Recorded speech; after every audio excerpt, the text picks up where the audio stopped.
Well, hello there, everybody. Welcome back to our third and final live stream for this month. I'm excited to be here. I might pop in again later in this month because I'm going to Mexico.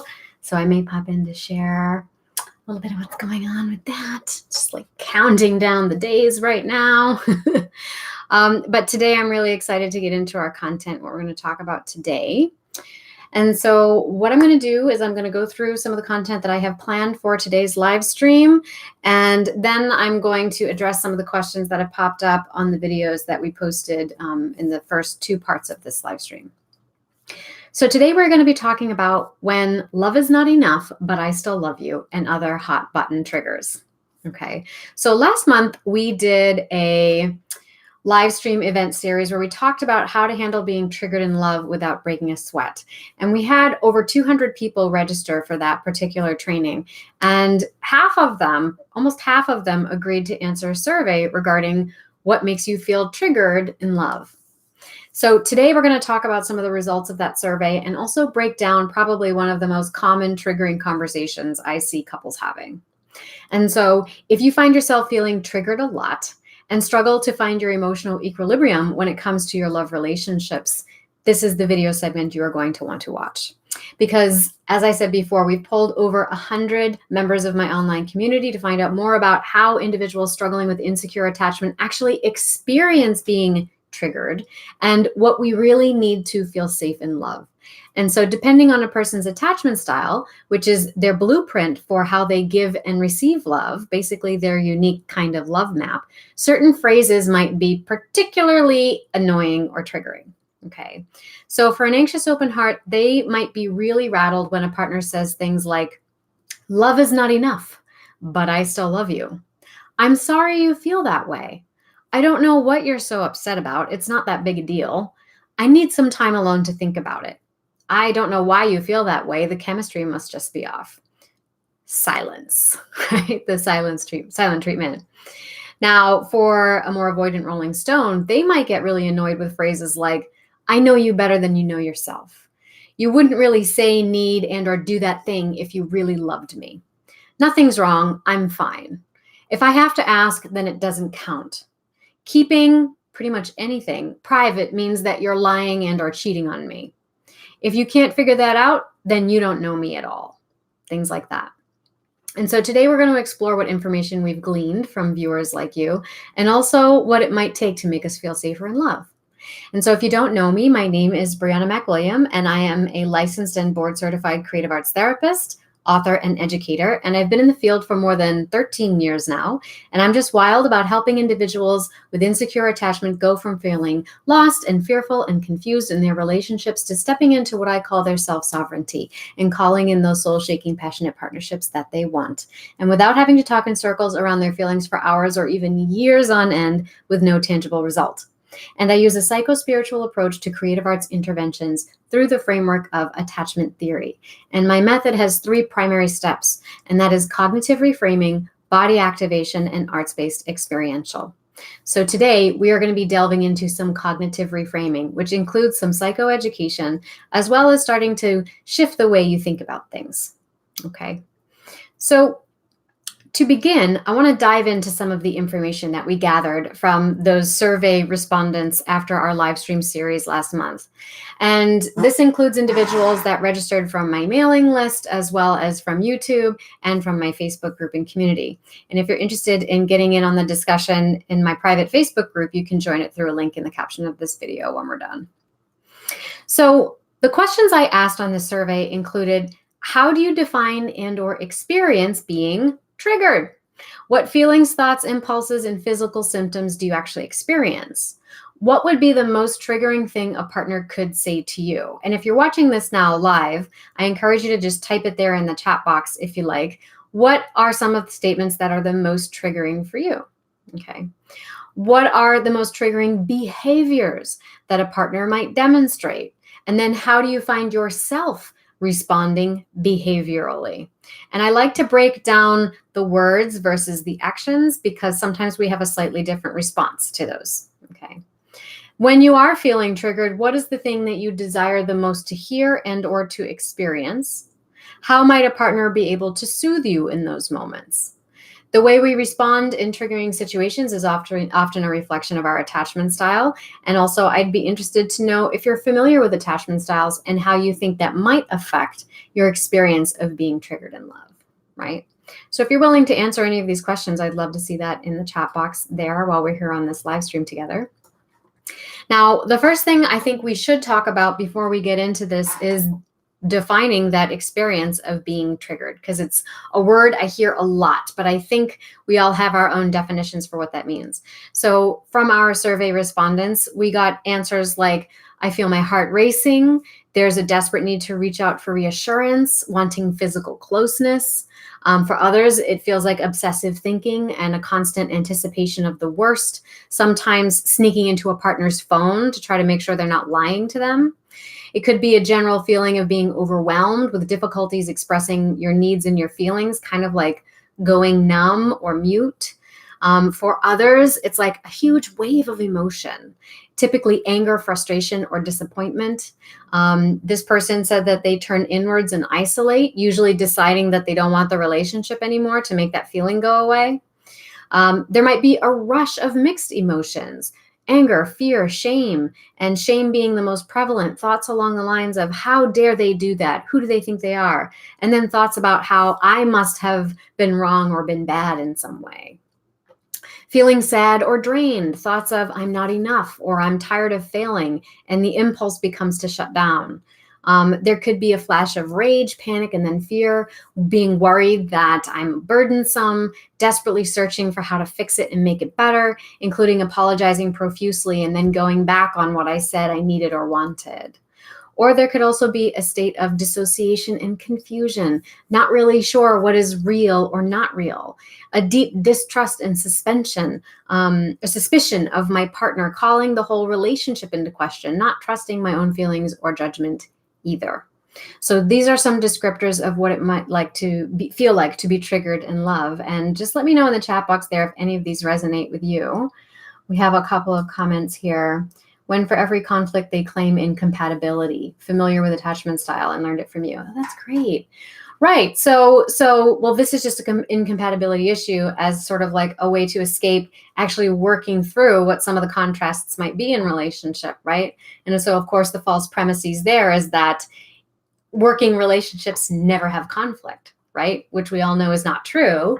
And then in fact, conflict is usually a bridge and or an opportunity to experiencing deeper intimacy with your partner, right? Good morning from Beaverton, Oregon. Hi there, welcome back. Here's a trigger word. I love you and you are enough for me. Okay, well, those would be good. Those would be positive trigger words, I think. I love you and you are enough for me. Okay, in terms of the title of this course, love is not enough, but I still love you. It's sort of, and we're going to get into it, but it was one of the comments that came up as a mixed signal, and I want to talk about that in just a minute. So for those of you that are just joining us here, you can put your name and where you're coming from in the chat box there, and I'll give you a shout out on the call. And we're walking through a few of the traits that sort of qualify the experience of being triggered in love. So as I was going through all of this wonderful data that so many people submitted, I noticed that in terms of the most triggering statements that pop up in relationships, there were really four major categories. And that was statements that are emotionally dismissive, statements that are basically mixed communications, statements that are in essence a criticism, and also statements that were basically threats of abandonment. Okay. Now, of course, there's some overlap. You could have a critical statement that's also a mixed communication and emotionally dismissive while threatening abandonment, right? But I wanted to kind of break these up because some of them categorically did kind of glom together more so than others. So first, I want to share just a few statements that reflect emotional dismissal. So here were a couple that popped up in our survey. Calm down, lighten up. You're making a big deal out of nothing. I'm sorry you feel that way. Why do you start fights over nothing? Grow up and stop being so sensitive and act your age. I don't like the way you express your enthusiasm. You are not allowed to do and or say XYZ. You're just fishing for compliments. I'm sorry you feel that way. Again, that one came up a lot. Then we had mixed communications. Love is not enough, but I still love you. I'm not sure we're right for each other. I feel like we're soulmates, but this is never going to work. That's your interpretation. And then offering no further information to open up the discussion or dialogue. Or I'm not sure that I can see you on whatever day of the week, as I had this other thing planned, but we'll see. Planning for a date and then calling just to say hi at the day and time for the plan, acting as if there never was any plan.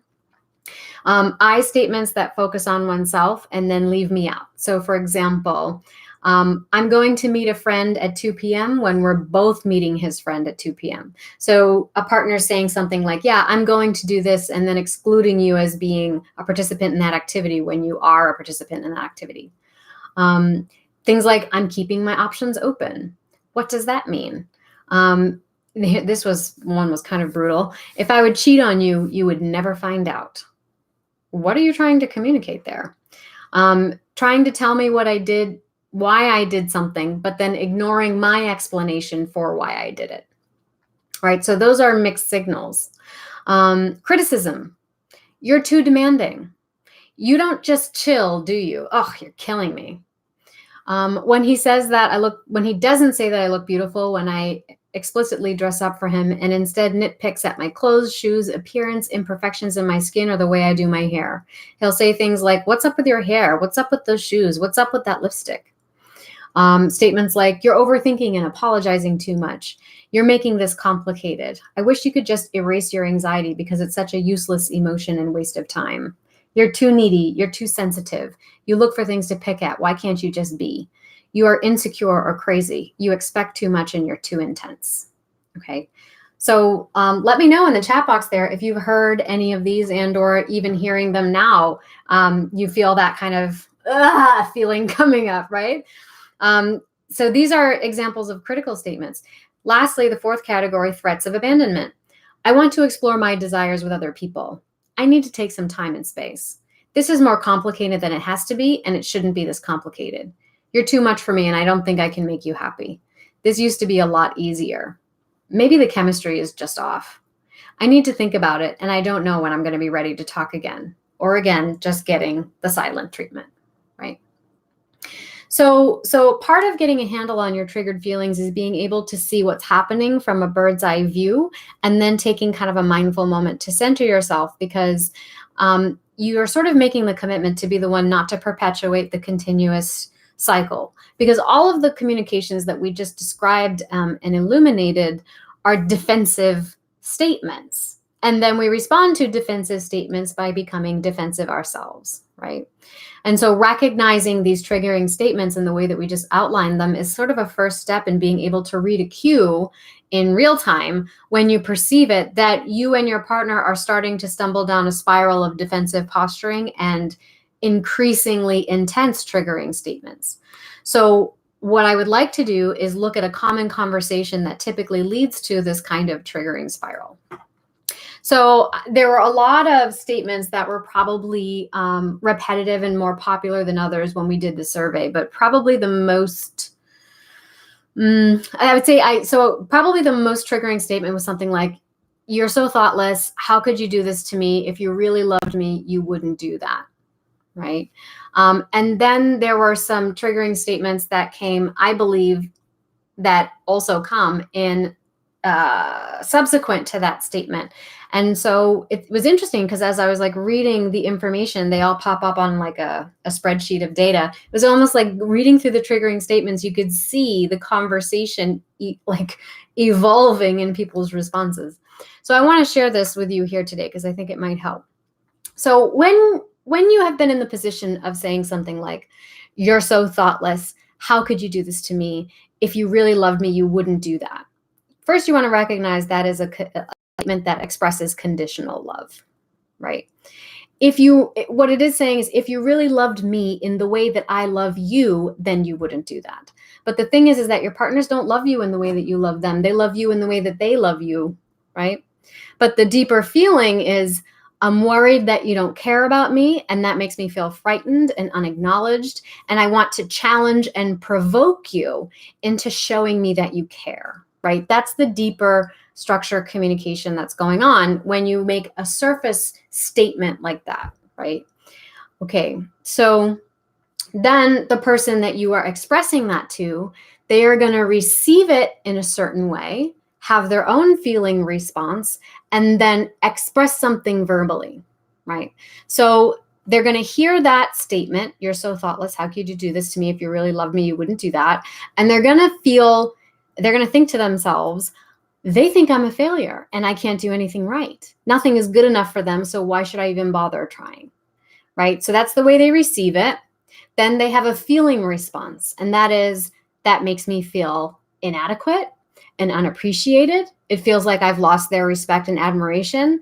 And so now I feel like I want to minimize your upset to manage the anxiety I feel around the conflict that's being created and possibly threaten the relationship as a whole, right? So they respond from a defensive place as well. And they say something like, "As per usual, you're making something out of nothing. I wouldn't be here if I didn't care, but you're making it intolerable," right? So there's this whole thing that's happening when we have these conversations, and it happens really quickly. But there's the defensive verbalization. And in that moment, we feel like we're being honest. "I'm really thinking this way. This is what I'm really thinking. This is how I feel." But usually when we are communicating in that way, we are expressing ourselves from a defensive surface structure position, and we're not actually being able to express what we most authentically feel, okay? Now, let's say we have that conversation going on. I call this like a spiral, right? It's starting to spiral out of control, right? So as per usual, you're making something out of nothing. I wouldn't be here if I didn't care, but you're making it intolerable. Now, the original speaker is going to receive that like, they think I'm a burden to them. They act like I'm hysterical and that my feelings don't count. Oh no, they're not going to get away from that. Not going to get away that easily from me, right? So that's how they receive it. Then they have a feeling response, which is, that makes me feel like you're moving farther and farther away from me. It makes me feel increasingly scared and desperate.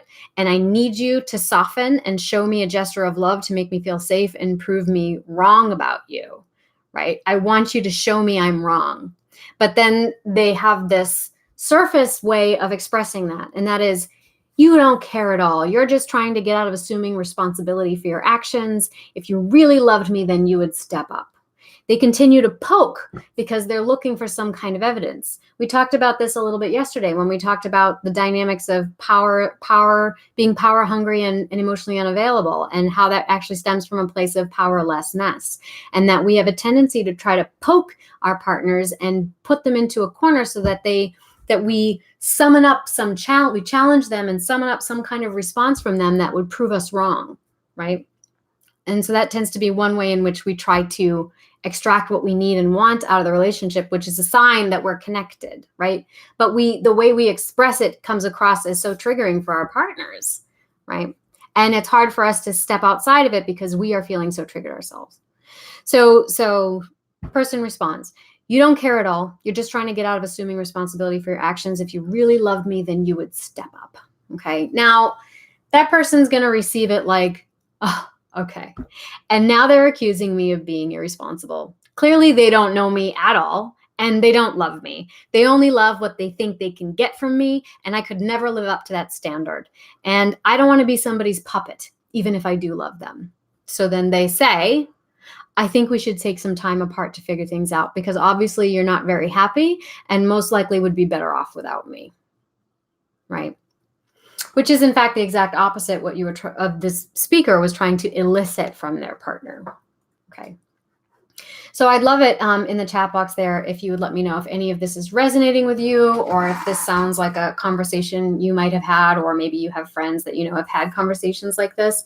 This is what I consider to be like a spiral conversation. And these are conversations like this that just, you know, you can see they just get wider and wider and wider. And then eventually it winds up in both people wanting to walk away altogether. And they're thinking the other person doesn't care, and or they're cruel, or they vilify each other, when in fact there's a lot of emotion and desire for connectedness and validation and being seen that's going on. And each person thinks they're being honest. They think that they are expressing themselves as honestly as they possibly can. But that's because they're just operating from the ego place, whose primary objective is to protect you. So it's always going to communicate from a defensive place. But if you can come from an emotionally authentic place, then that is when, even if you are feeling like you are triggered, you're able to tap into the emotions that are being stimulated in that moment and be honest about how you're feeling. And then however a person responds to how you are feeling becomes really important discerning information for you moving forward in whatever direction feels right as a result of it, right? And, one thing I would emphasize is that when you start trying to communicate from a more emotionally authentic place, usually partners, especially if you've been in a groove for a while, they're not going to expect it. And when you try, they're going to think it's some ploy that you're implementing to be like emotionally manipulative. So if this is something that you're going to try to do in your relationships, I recommend giving your partners like a heads up. Like, I saw this video on YouTube and it gave me some insights into the way I might be communicating in this relationship. And I want you to know I'm going to try to start communicating from a more emotionally honest place. I'm not well versed in this. No one's ever really taught me how to do this. So I might stumble a few times. But just know that my ultimate goal in this relationship is to be more deeply connected to you and to make you feel like you're important to me. And also that have you know that this relationship is important to me. And so I'm going to be trying some new things. So I just ask for some of your patience with that, right? Just giving them like a bit of a heads up. The other thing too is some people can't handle emotional honesty. And if you've attracted a partner into your life that's not emotionally honest, it may be because there's an aspect of you that hasn't practiced emotional honesty. And so that's what you attract in your environment. Now, if you've reached a catalytic point in your life where you're having the experience where you're like, I want to change the quality of my romantic relationships. And then you try to invite your partner into that space and they are not ready to go there with you. It may be that you now have expanded so far beyond the constraints of that relationship that that relationship needs to move out of your way, right?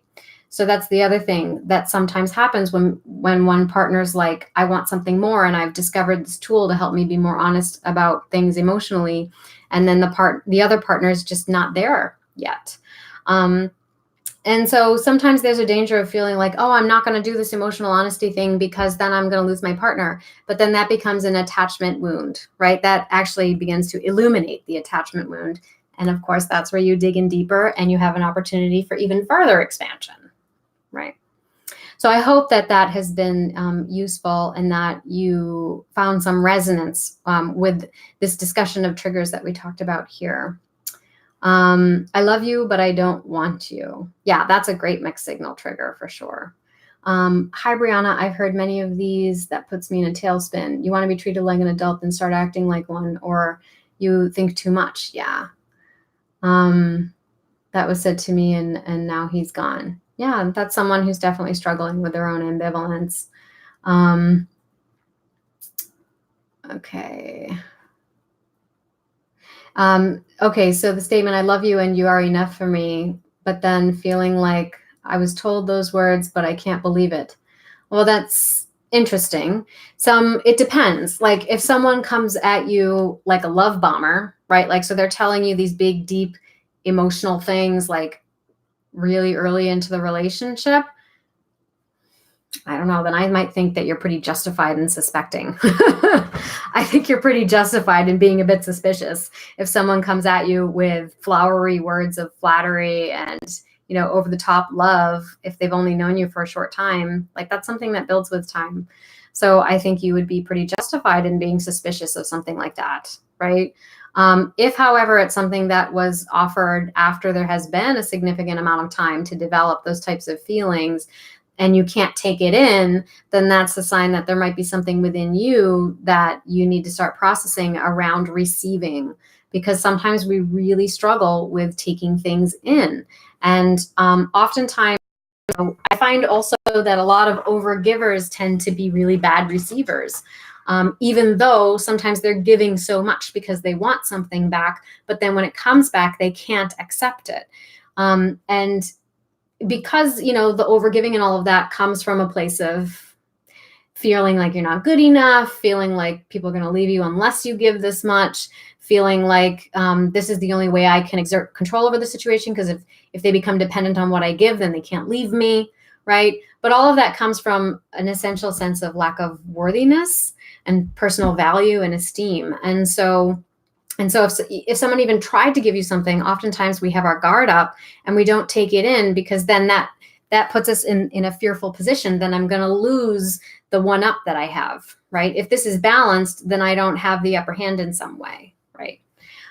So sometimes, usually it's one of two things. Either someone is offering words of adoration and validation and flattery too soon, in which case they're probably a love bomber. And I do have actually a video that goes in depth about that. It's like 6 signs of the radical truth about love bombing, and 6 signs they're a love bomber or something like that. You can check out that video. I talk more about that scenario. The other scenario is that you struggle to receive.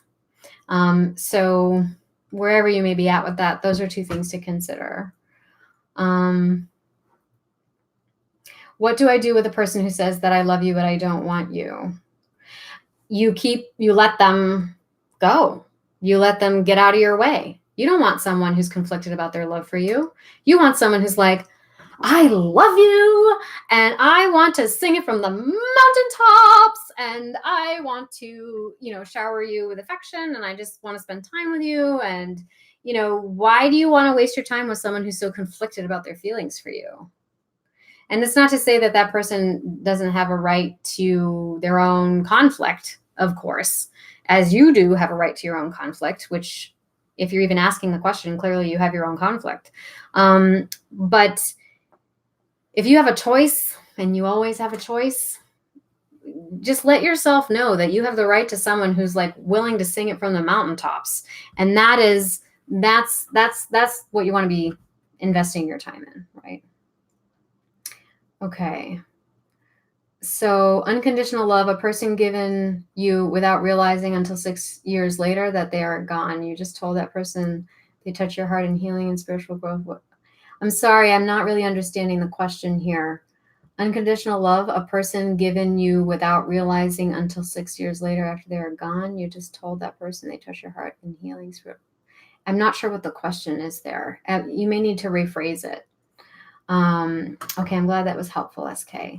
So I wanted to I think there were a couple of things on the video from yesterday.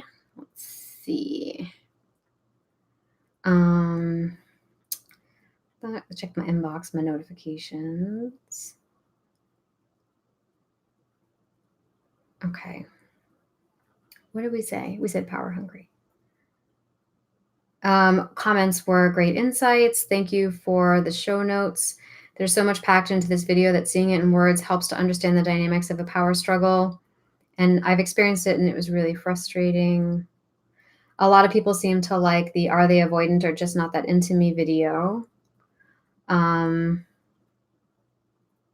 Great answer, not the usual info. A new positive way to look at how to be open emotionally and engage in co-creation. Thank you so much. Maybe the problem is feelings. Remember, the only person that feels like you is you. Your partner doesn't and won't feel like you.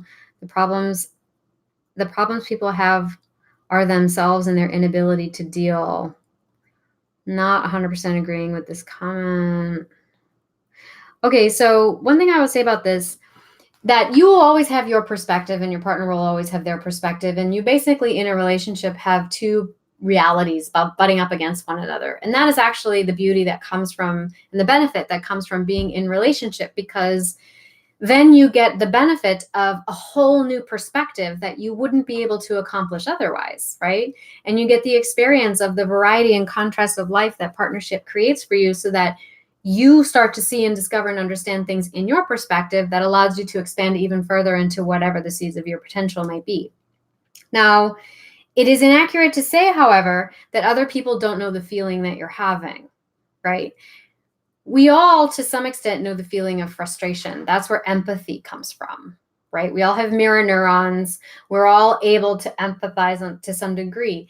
we may not be able to understand why you're feeling that way, because I just don't respond to commercials about life insurance the way that you do, right? Or maybe, someone leaving a nasty comment on my YouTube video just kind of rolls off my back. Whereas like some of the coaches in my business coaching program, they kind of get thrown into a tailspin if someone trolls their page and says something negative, right? Then their fears about envy and criticism and being exposed come up. I've kind of moved past that, so it doesn't bother me so much anymore. But I empathize with the feeling. So for example, like we had this triggering statement that came up quite a bit in our survey, which was, "I'm sorry you feel that way," right?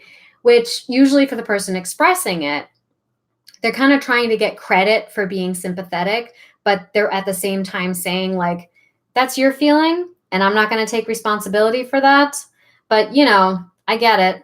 But it's really not empathy, right? It's more dismissal. And it's more like saying, "That's your problem, not mine." That's like pretty much, it's like a nice way of saying that, right? So let's say that's how it comes across. But let's say you really want your partner to feel like you care, but you just don't really understand why they're feeling that way, because in your reality, it would never be that big of a deal. But you want to try to find within you the resonance of the feeling. So you can say things like, "Well, I'm not sure that I would necessarily perceive it the same way, but I do know what it feels like to be that frustrated.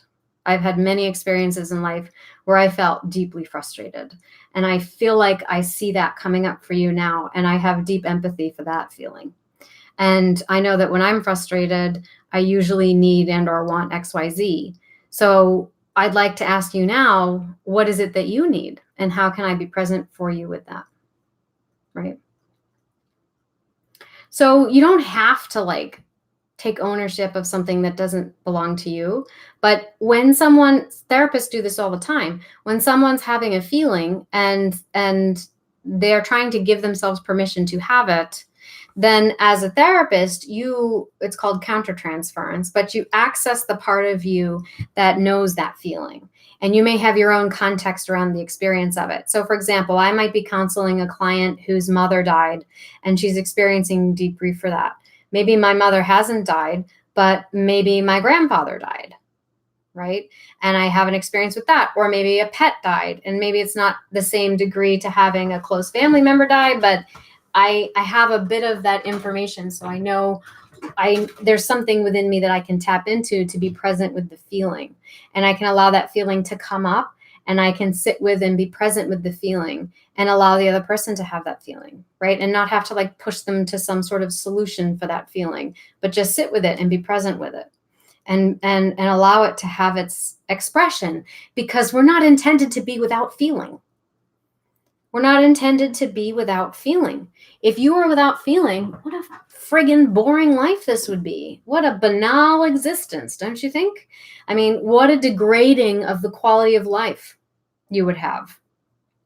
So it's about being able to access what you do know about that, and then being able to connect on that level, right? And so like, for example, in our survey, a lot of the things people said they really wanted, I would say actually this is primarily for open hearts. Things that they expressed wanting was actually just being held, being told that everything's going to be okay, being caressed in some way. There was actually no verbal response. Most of them were not looking for some kind of verbal response outside of, "I hear you, and I'm going to try to help you through this, and everything's going to be okay." Like some reassurance of the fundamental connection between you, and then you can get into whatever the minutia or the content of the upset might be.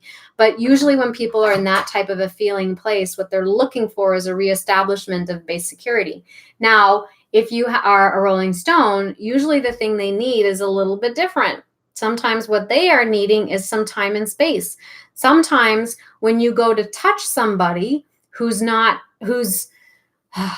is trying to have a feeling, trying to let themselves have a feeling, and or having a feeling and they're fighting it, but they're still trying to let it come out, like someone who's crying that maybe you don't see cry very often. When you go to touch them, you stop the flow of energy. For some, you stop the flow of energy and their throat tightens up and they're like, because the message they're getting is your crying is making me uncomfortable. And so I'm going to try to comfort you so that you stop. Right. And so then they stop. And so this is the other side of that pole, right? For others, they might be wanting the contact. And then once you hug them, then they cry harder because they feel safe in crying now. Now they feel safer in letting it go. For some, it's the opposite. So you really have to be mindful of asking. If you don't know, ask. And you don't have to wait until like it's in an intense moment. Like just in general conversation, you decide you want to talk about relationships. Like, you know, when you're upset, like what do you like? Like what helps comfort you? Is there anything I can do to soothe you if you're ever upset or whatever? You don't have to like insert it out of nowhere, but you know, like maybe you're talking about a friend whose parent died, or maybe you're talking about a girlfriend who just lost her job or whatever. And she's like, oh, like, well, friend, how do you comfort her? Really? And would that work for you? Okay. Right. Because just don't make any assumptions based on what your experience is. I think that would be my advice in a nutshell, especially when it comes to physical contact and the act of soothing. Right. So thank you for joining me here today. We're at about the end of our time for today's live stream, but I appreciate everybody coming here and joining me here today. If you like this content, please feel free to like, subscribe, and ring the bell if you would like to consume more. I usually release 2 videos a week, and I come back towards the end of the month to do a live stream series like this to help process some of the content and share some ideas and answer Q&As. I also have several one-on-one courses on attachment styles, which you can check out through the links in the caption of this video. And also feel free to follow me on Facebook. We have a private Facebook group where there's an ongoing conversation that happens with me and with other group members. And I also have Instagram where you can see a lot of different content put together in one place. So thank you so much, everybody, for joining me here today. It's been a pleasure. And I may be back towards the end of the month because I'm going to Mexico to see my LD lover. Really excited about that. And look forward to seeing you next month on our next live stream series. Thank you so much.